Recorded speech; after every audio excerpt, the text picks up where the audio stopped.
хушхабар барои бозгашт ба ватан. интиколи мусофирон ба Точикистон. То охири моҳи ноябри соли 2020 ҷамоаи саҳомаи кушодаи Узбекистон хаво йуллари барои бозгашти шахрвандони Точикистон ба Худжанд тавассути Узбекистон имконият фарохам меорад.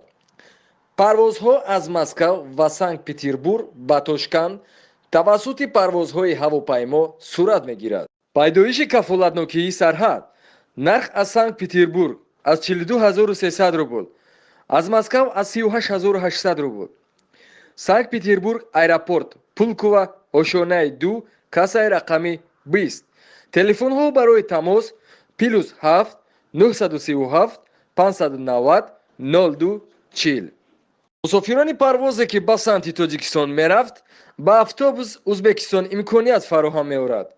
мусофирони парвозе ки ба самти Точикистон мерафт ба автобус интиқол дода шуда ба нуқтаи ниҳоии хатсайри Худжанд фиристода мешавад.